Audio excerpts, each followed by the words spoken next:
Hey guys, Nerdherd here, back again with another video. Today's podcast still doesn't have Casey. We might not have him for 2 to 3 weeks, so it's gonna be me solo for a little bit. This is gonna be a shorter one, I think. Not too much. A decent amount of Marvel news, small amount of DC, decent amount of Star Wars.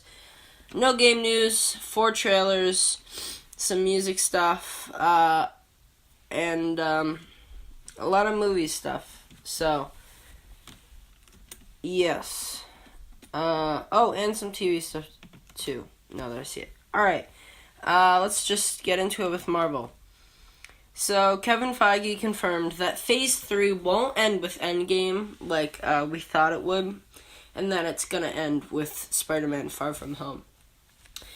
Now, he didn't really say why, but I'm pretty sure that wasn't their plan originally, and I think it was gonna end with Endgame, but Sony said you don't get the trilogy, you just get the 2 movies, so that's why it's ending with Phase 3.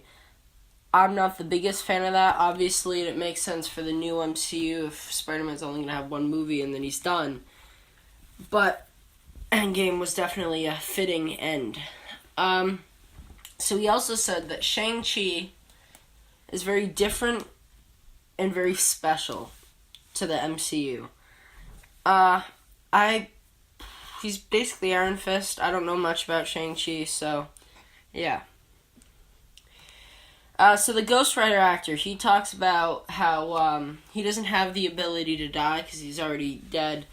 Obviously that's not a big deal, but he was a very cool character in Agents of S.H.I.E.L.D., and so we could possibly see him have his own Disney Plus show, which I would love, because I really liked his character on the TV show. So, Marvel Studios is making a behind-the-scenes video movie thing of all of Stan Lee's cameos. So, bloopers, how they did it, stuff like that, which is really cool. I'm assuming it's going to be a Disney Plus thing to go along with the Russo's documentary. So for all the upcoming MC movies, they did a poll, and Guardians of the Galaxy 3 has been voted for most anticipated. If I look at all the Marvel movies we know that are coming out, Far From Home, Guardians 2, Eternals, Shang-Chi, or Guardians 3, I mean, obviously we have Black Panther 2 eventually, Doctor Strange 2. I'm probably most excited for Guardians 3 just because, with what Endgame set up, a lot could happen with it, which we'll talk about later. So, Letitia Wright, she plays Shuri. She learned that her character was dead from the Avenged the Fallen poster. She didn't know before that, which is just another example of Marvel Studios being really secretive about the story of their movies, which honestly I think is really smart, them doing it like that. So Natalie Portman was at Endgame premiere. She did appear in the movie, and I think that was the only reason. I don't think we can expect her character to come back in any way, shape, or form, which is good, because I didn't like Natalie Portman as, I don't even remember her name, but, so, my nose. Okay, now I'm blanking. Right, so Elizabeth Olsen, she says that WandaVision, the show she's going to be in with Vision, is going to have a 50s aesthetic, and she also says that the TV show, all the episodes, it'll round up to about 6 hours. So, obviously we know the show's going to be in that 2-year period between Civil War and Infinity War and their adventures.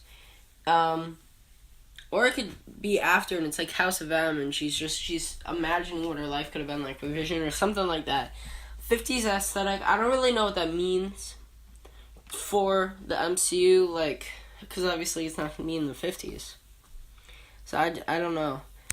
But 6 hours long, and it's probably going to be like, I don't know. 6 hours long is a good amount, though. So, Brie Larson says that she wants Marvel to work faster on the LGBTQ side of the MCU.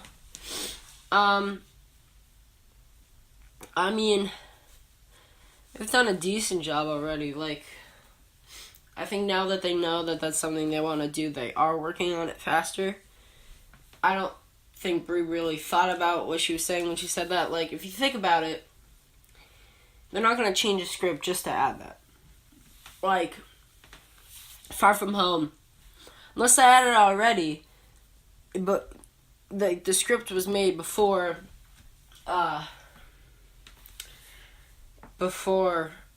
they really started pushing that it's going to be a diverse MCU. They're not going to go in the script, change that just so it moves faster. So I think they're working as fast as they can.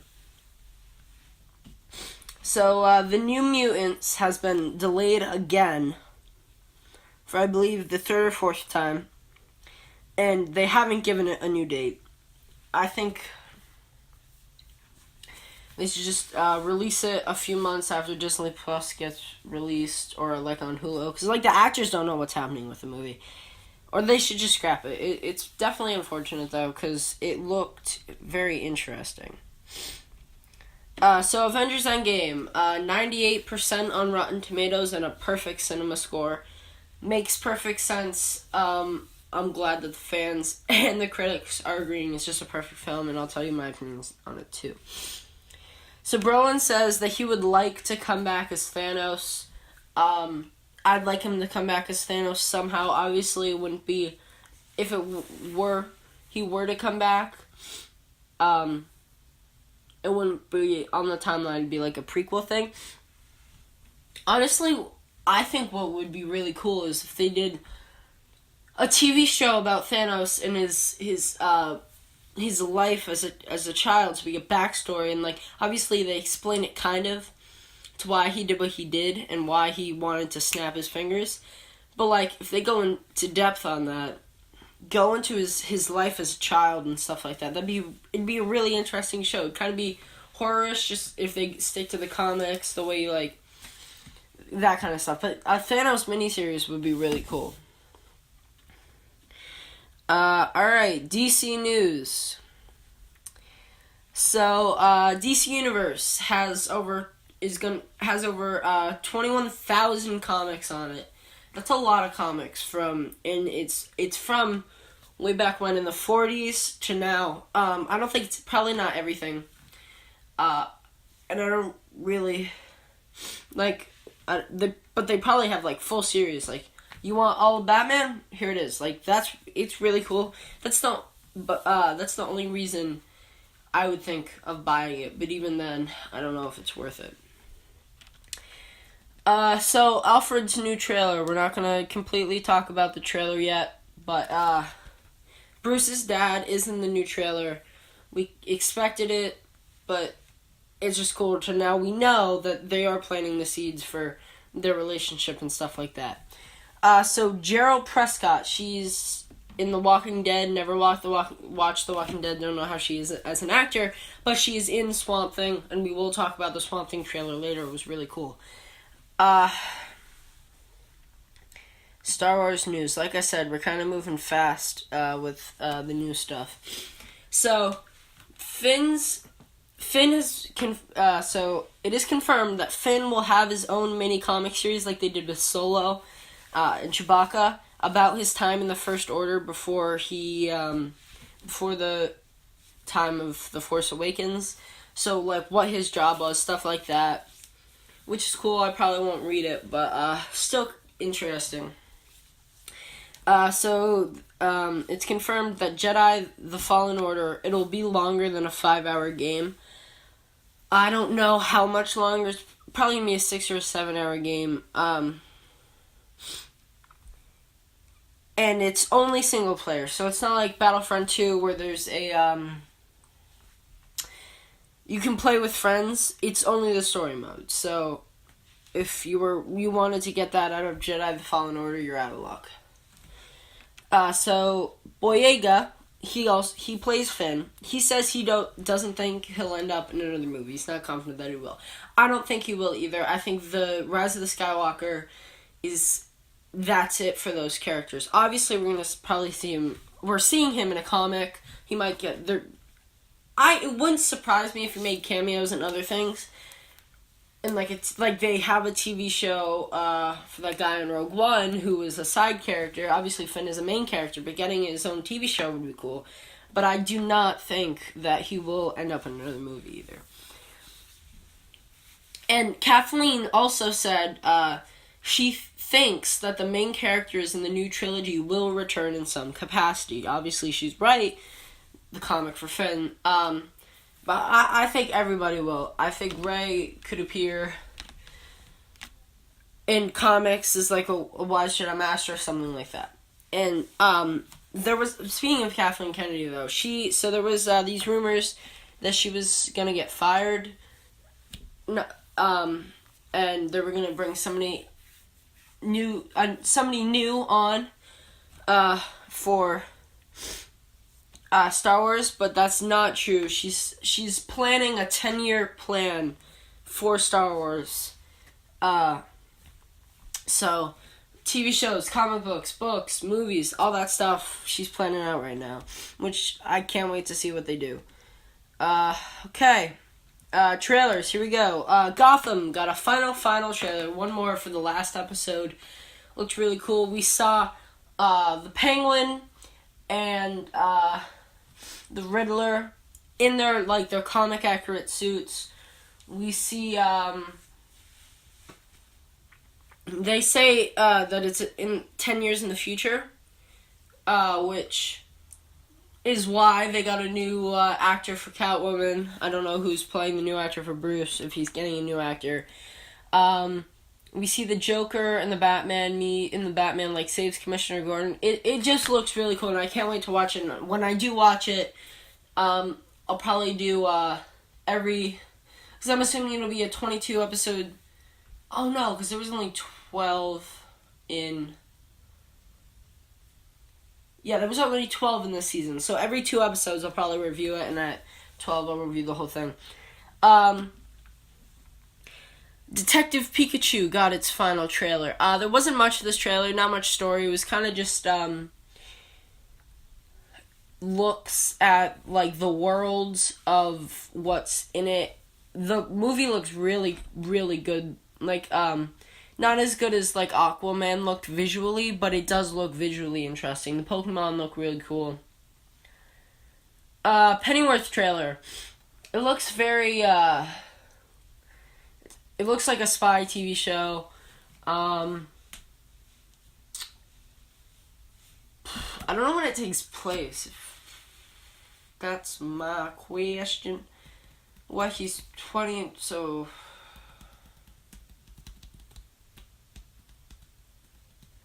it's probably the 50s, 40s, 50s. And it takes place in, it looks like, England. Obviously he meets Bruce Wayne's dad. I already said that. It was kind of a short trailer again, but it does look just really interesting. Swamp Thing trailer. Okay, this trailer looks really good. I'm not a horror person, but it looks good. I bet Casey could explain what it looks like, horror-esque, what other horror movies or TV shows it looks like. It just looks really cool. Yeah.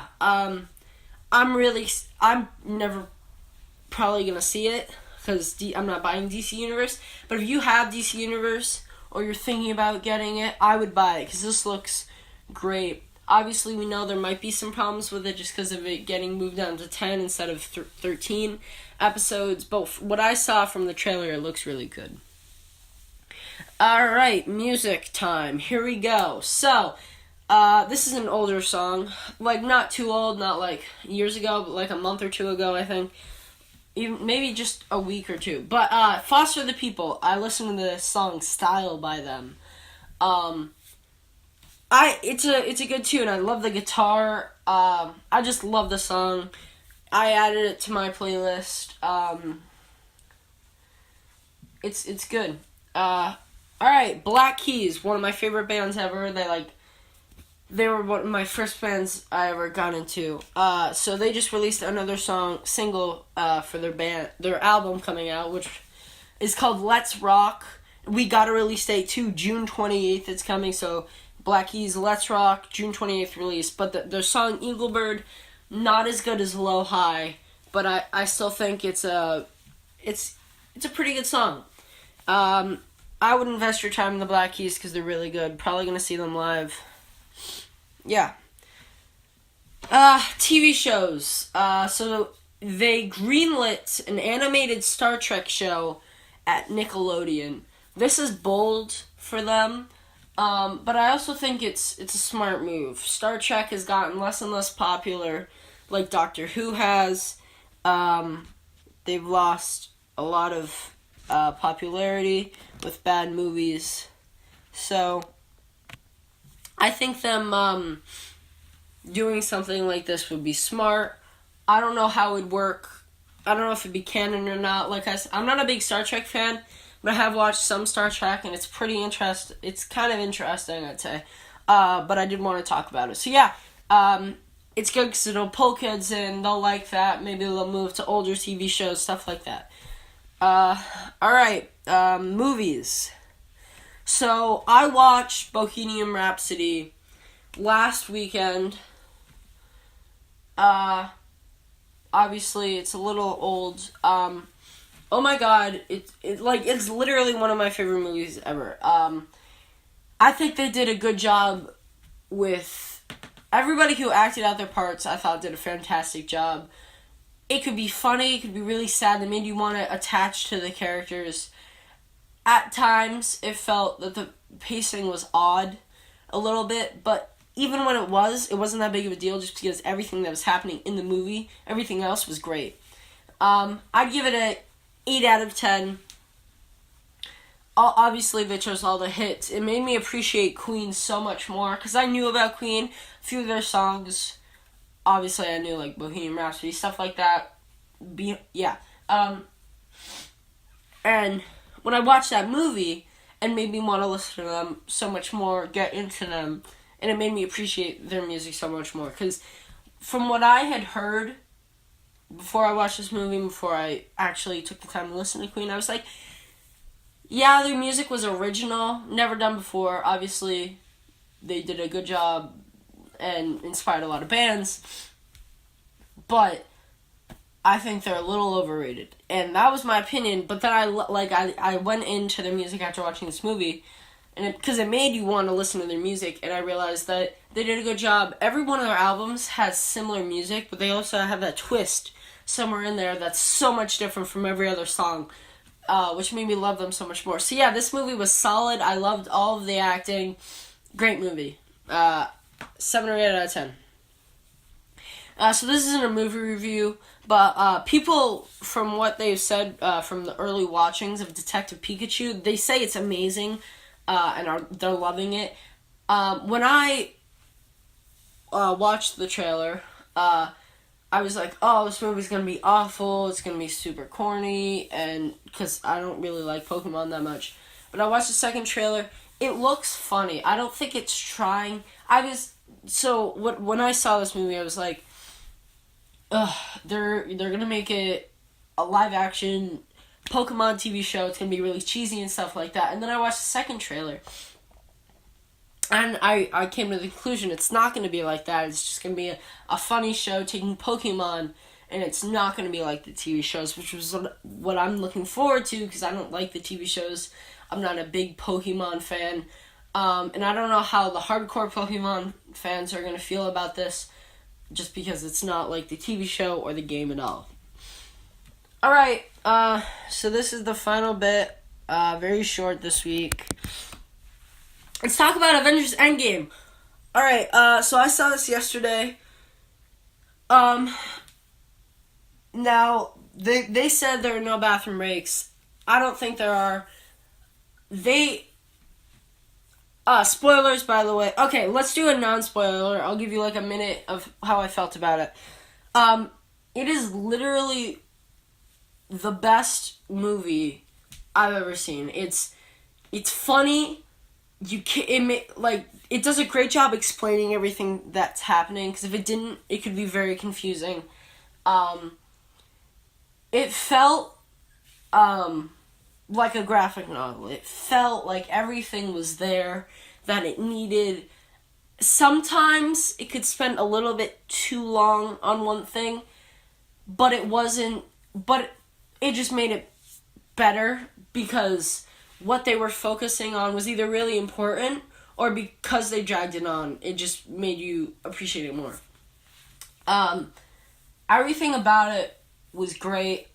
Hands down, 10 out of 10. Alright, spoilers. So, wow. So the plot of the movie is that, so it's 3 weeks. Spoilers, by the way. Spoilers! Spoilers! Okay, now you know. So it starts off with you. The plot of the movie is it starts with Hawkeye with his daughter, teaching her how to shoot a bow. They're having like an outdoor picnic. He turns around to talk to his wife. He turns around, his daughter's gone. He's like, "Where are you?" He looks around, and then he turns around to look at his wife, and they're gone too, because of the snap. They all died, it was really heart-wrenching. It was a great way to start the movie. And then it starts off with some music instead of the usual music that you get with the Marvel Studios logo and the page flapping stuff. It was a classic song, and you go to Tony Stark with Nebula. They're hanging out on the ship, and then he does this emotional speech to Pepper and his daughter, because he thinks he's gonna die. Or not his daughter. No, it's just Pepper. Sorry. And then Captain Marvel comes and brings them to Earth. He comes, so far, it's a great movie. The Captain Marvel thing, if you don't think about the scene, because it didn't really make sense to me, and then I watched a review of it, and he explained it. So, basically what happens is, in the end credit scene for Captain Marvel, she's on Earth, and she's like, "Where's Nick Fury?" Stuff like that. So what happened is, she came to Earth in that end credit scene. And they're like, we don't know, but we know that this guy, Tony, he's on this planet place out in space. He needs your help. So she flies and finds him, brings him to Earth. But yeah, so they get to Earth. And Cap's like, "We need to do something. Do you have any ideas on how we can stop Thanos and bring everybody back?" And Tony goes off on Captain America. It was jarring too, because you've never seen this side of Tony before. He's usually laughing, he makes jokes, stuff like that. But he was serious. He was like, "I told you when Ultron came, we needed a suit around the world. We needed somebody to protect the whole world. And you said no, and now we're here. But we're the Avengers, right?" So he's like, "We avenge people. That's your job. You do it yourself." Because obviously he couldn't fight anyway. He was really frail. They did a great job with that too. He looked really bony, really well done. Well, Cap's like, okay, fine. Obviously, he's really jarred. They go, they find Thanos because they saw him use the stones again 2 days ago from where this movie starts. And they go to him with Captain Marvel. Captain Marvel, again, I didn't like her in this movie either. She was really wooden again. The few lines she had, she was just really pushy towards everybody. She didn't act like she wanted to be there, which was her character and the way she was written. So I didn't like the way she was written. But they could use that as a plot point for future Avengers, because she works solo, and I think that's her character. So I can forgive the writing if they go with, in Avengers 5, she's reluctant to be the leader, but then she realizes she has to, and that's where they go with that. That's when I can accept that that's the way the writing is, but until then, I'm not really on board with it. Anyway, what I was saying was, so they go to Thanos' planet. They fight Thanos immediately. And so what they do is they go. They ask like, where's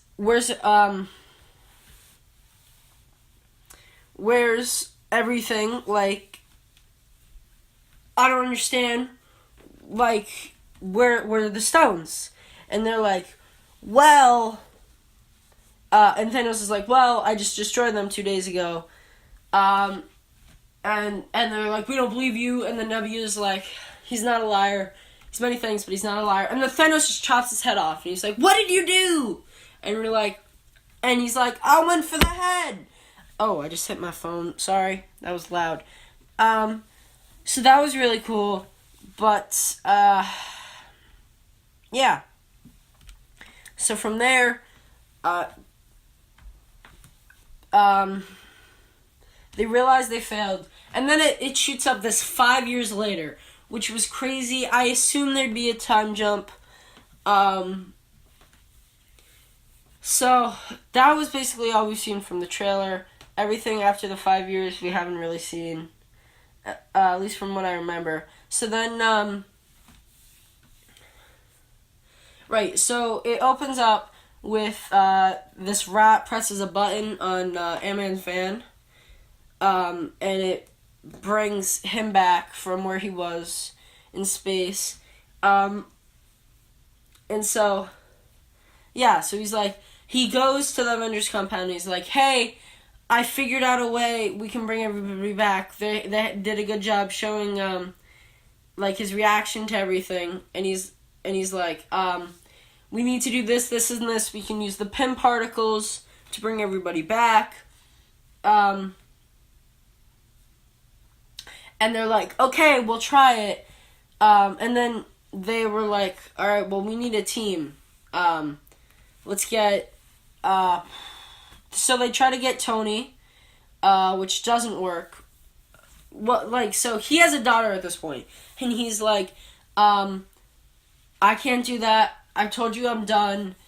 But so they leave, but then he does work on it and he figures out, and he's like, I have to do this.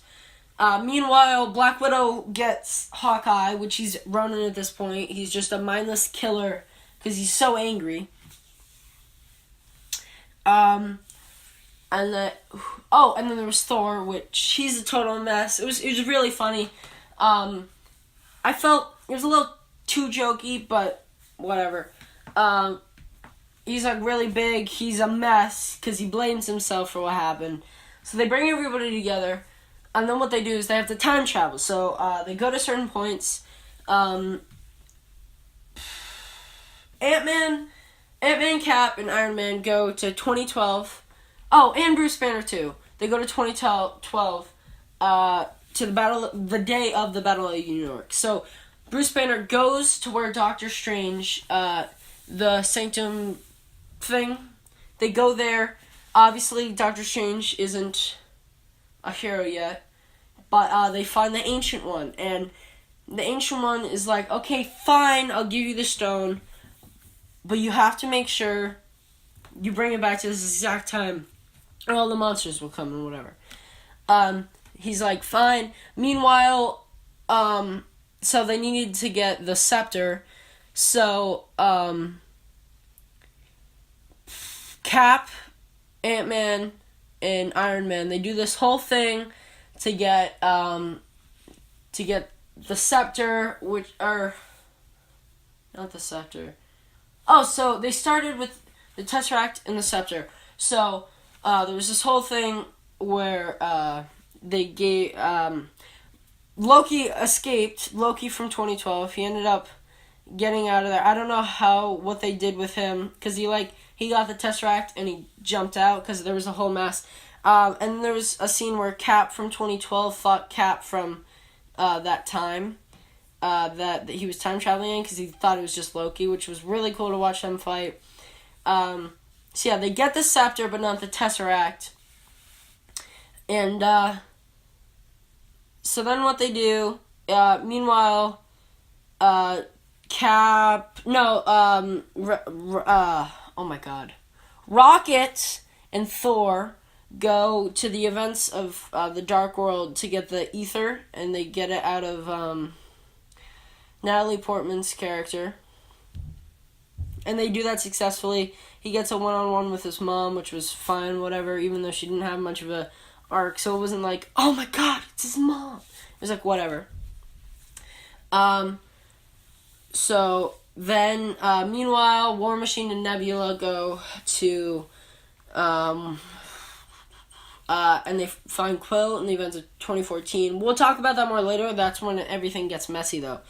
And then Hawkeye and Black Widow go to the Soulstone place where the Red Skull is, and that was definitely sad, because obviously Black Widow's like, I have to sacrifice myself. You have a family that you're gonna get back, so she dies. There was a whole dramatic scene there. It was so sad too, because I grew to care about that character, so that was sad.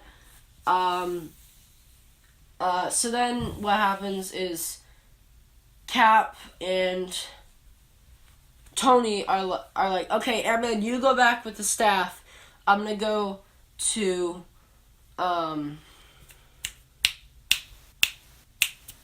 they go back to the 70s to get the Tesseract there, because they also knew that Hank Pym was working there and he had Pym particles, because they need more Pym particles to get back and stuff. So they go there. Tony meets his dad. And Cap sees but doesn't talk to Agent Carter, Peggy. He has a one-on-one with his dad, Tony does, and then they go back. So, meanwhile, the War Machine and Nebula, they're on, they go to the Soulstone no, they don't. They see Quill. And Nebula, in 2014, she's like with Thanos, and she has this thing, and it shows the reflection of War Machine. So basically what happens is they go down, and Nebula tries to go back with War Machine, but she can't. So War Machine goes back with the thingy, the gem thing, but Nebula gets trapped. Nebula gets captured by the ship because she tries to call back to the people there. It's just like, Thanos knows. Thanos figures the whole thing out and uses those particles to go to the current time to fight the Avengers. So, but while he's trying to figure that out, it was really good. Obviously Thanos was really smart, but they did a good job explaining why he found out. The exposition in this movie is just great, so you understand everything. So, they have Hulk snap, because if he doesn't snap, they're dead, basically. So, because everyone else would die doing it. So, he does the thing, and, once he's done doing the thing, everybody comes back. So that's really, obviously they don't see any of the characters yet. But then, Thanos blows the whole place up. And so that's unfortunate. And then, so everybody's underground. They all get out. Cap, Thor, and Iron Man, they fight Thanos because they got out the quickest. They fight Thanos, huge fight. Cap grabs the hammer grabs Mjolnir, because they grab Mjolnir on the way back from, on their way back, just before he grabs Mjolnir. Cap, and then he uses, these huge attack things on Thanos, which was so cool to see. Everybody in the theater freaked out. Eventually, though, Thanos does win. He gets everybody down, but Cap gets up with his. Thanos broke his shield because Tony brought him a new one. So they fight, and then so it's him on his own, and then these portal things come out from Doctor Strange, because he brought everybody back. So a Wakandan army, there's literally everybody, Wakandan army plus the Ragnarok people, a bunch of magicians come from the Sanctum Sanctorum or whatever it's called. I forget what it's called. So basically every hero, Wasps there, Valkyries there, they're all there, and they all just fight Thanos. Thanos' army, because he has a big one. They fight. There's some cool moments, meaning they set up the A-Force in this movie because all the Peter's like, because Captain Marvel, she shows up a little later, and like blows up the mothership or whatever, and so she lands next to Peter, who has the gauntlet at this point because they're trying to keep it away from Thanos, and she's like, give it to me, and he's like, how are you gonna get through that army though? Because they have to get to this the van that was there, because that was the only time machine or the Pym machine left. Because if you remember, the other one got blown up because of the whole explosion thing from Thanos' ship. And so all the main characters from the movies, they're all like, we got it, which set up the A-Force, which would be really cool. Plus, they totally, I'll talk about that later. So they all fight. Eventually, Iron Man in his last. So Thanos does get hold of the gauntlet at the end. He's about to snap, but Tony grabbed the gems out of it before he could. And then he's like, ha! He puts the gems in his Iron Man suit and he snaps. But one of the whole story is that he's able to do that. Because he just imagined what he wanted to get snapped out. With all the stones, yes, he could have snapped out half the universe. But because he was like, only kill Thanos' army, they all died. Which is really cool. Obviously, one of the saddest moments of the whole movie, Tony Stark dies because of that. Because there was so much power through him, he died. Thanos dies. All the heroes are safe. And then the movie ends. Basically, there are a few more scenes, but the only really big scene I have to talk about is, so Cap, he's like, I'll bring back the stones. So he does, and then 5 seconds later, they press the button, he doesn't appear. And they turn, and they see Cap, old man Cap, sitting at a bench watching the water. And they're like, what happened to you? And he's like, basically, he returned the stones, and then he spent a life with Peggy. And then the last scene is them dancing. So, oh my god, every moment had you heart-wrenched. After the explosion happened from Thanos' ship, I started shaking. I cried twice. It was the most amazing thing ever. All these heroes you invested for 11 years, and they're right there, all working together. It was fantastic. Great fight scenes. There wasn't too much fighting at the beginning, but it still kept you interested. At first, after the whole Thanos thing happened, and it was just them time traveling to get the stones. Until the Thanos in the 2014 Thanos started to figure it out, I was like, wow, this movie actually, I don't think it's going to be as good as this movie. Because you didn't feel the stakes of the movie until the third act, like the second half, basically. Which I guess they could have done that a little bit better, but still, it wasn't that big of a deal. They set up the new Avengers very well. Obviously, Kate Bishop, Hawkeye's daughter. Pepper Potts became Rescue in that movie, which was cool. Cassie Lang's a teenager now, so Goliath. Tony Stark has a daughter. Obviously, she's a lot younger than everybody else. But depending on when, obviously it's 2025, so they do have some time. She could become older and become a superhero. So the new Avengers are there. They also set up, obviously, like I said, A-Force, Guardians. So at the end, Thor, he leaves Asgard, New Asgard, on Earth, to Valkyrie.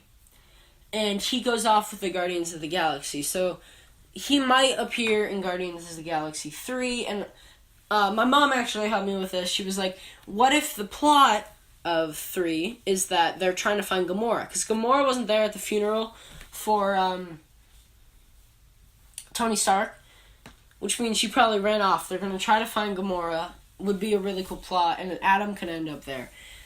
Plus, this is obviously doesn't have to do with the plot at all. My cousin actually figured this out. So at the funeral, there's this kid that you haven't seen at all in the movie. He's sitting there. He's a teenager, around the age of Cassie Lang, and he was like, "What if that's the kid from Iron 3?" And it turned out to be, which was a really cool callback. There were so many callbacks to Phase 1, Phase 2, everything. It was a fantastic movie. In my opinion, it's a masterpiece. Everything was there that you could have wished for and more. I loved it. I'm gonna see it again probably next weekend and probably the weekend after that. Fantastic. And when I see it again, we'll see if any of my opinions have changed. But it's totally worth the 3 hours. Totally worth the money. It's great. So hope you guys enjoyed the podcast. Obviously, most of this is just Avengers Endgame review. Hopefully I didn't spoil anything for you guys. I did say spoilers before I started the actual spoiler cast part of it. But hopefully you guys enjoyed the video. Leave a like, subscribe, comment down below. If you have a question, comment, obviously. So have a good day. Bye.